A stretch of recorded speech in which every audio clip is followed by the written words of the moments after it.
As the battle for the Sahel reaches a fever pitch, a thunderous victory in the desert has sent a message that the old world order was not prepared to hear. The combined forces of Mali and Niger have just executed a military masterstroke that has left ISIS reeling and their foreign backers in a state of absolute shock. On Wednesday, May 6, 2026, the Malian and Nigerian armed forces, supported by the strategic reach of Russian African Corps Aviation, launched a massive joint operation to retake the critical the port town of Labzanga. For 10 days, this vital gateway was held by the Islamic State, but as of this week, the Malian flag is flying high once again. This isn't just about reclaiming a piece of land, it is about slamming the door shut on a terrorist corridor that has been feeding chaos into the region for years. Good day, you're watching the Global Observer, and as usual, keep it right there. Our lead story today examines how the Alliance of the Sahel States has moved from a defensive crutch to an all-out offensive, obliterating extremist strongholds and naming the foreign powers they hold responsible for the blood of their soul. This victory at the border is a spiritual exhale for a region that has been told for decades that it cannot survive without a European big brother. By retaking Labzanga, the AES alliance has effectively closed the eastern gate of their security perimeter.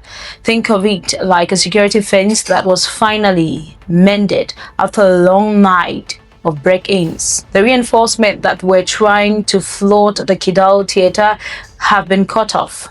The map is being redrawn, and for the first time in a century, the ink is being poured from African bottles.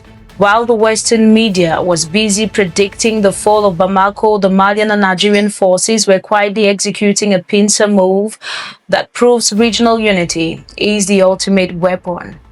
But the real earthquake happened off the battlefield. Inside the former hall in Bamako on May 7th, the Malian Foreign Minister Abdoulaye Diop did something that shifted the diplomatic temperature of the entire planet. He gathered the ambassadors of Russia, the United States, China, and the United Kingdom into one room. He didn't offer them tea and small talk. Instead, he read out the charges. Diop officially placed on the record that the complex coordinated attacks of April 25th were a state-sponsored hybrid war designed to decapacitate the Malian leadership. And then he did the unthinkable. He named Ukraine by name as one open accomplice to terrorism in the Sahel. Imagine the tension in that room. The Malian state was no longer whispering its suspicions to bloggers. It was handing a formal indictment to the US and the UK ambassadors. Diop laid out the receipt, captured weapons traceable to Ukraine stockpiles, and intelligence documents found on dead fighters. It is like a detective walking into a room full of suspects and laying the smoking gun right on the table in front of everyone. The era of plausible deniability for foreign interventions is dead. The charges are now on official letterhead, and the world is being forced to look at the evidence. This diplomatic chess move proves that the power center has shifted.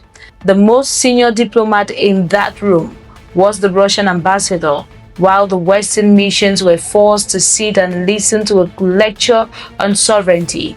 Diop denounced the culpable silence and of international organizations that only seems to find their voices when it's time to criticize African states. He called out the media cabaret of the West, accusing them of glorifying terrorism and whitewashing the crimes of rebels. It was a moment of profound clarity.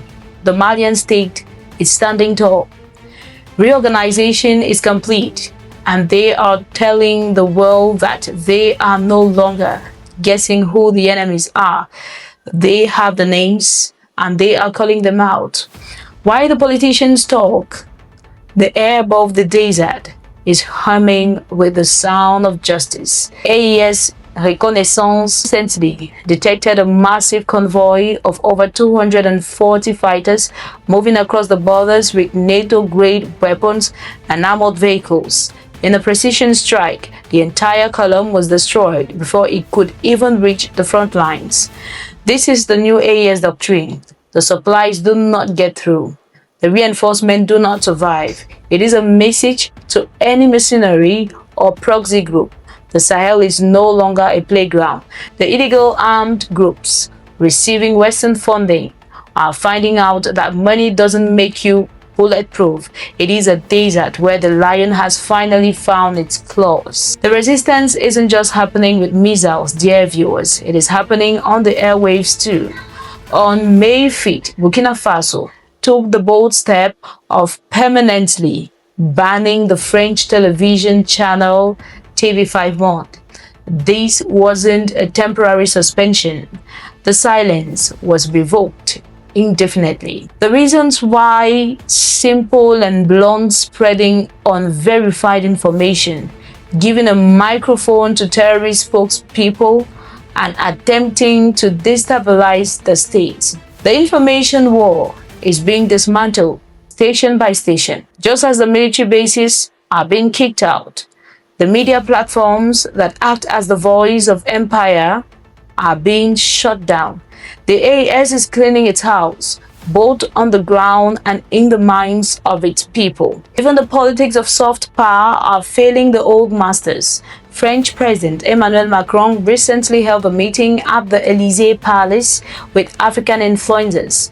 The response from the streets of Niamey was a collective laugh.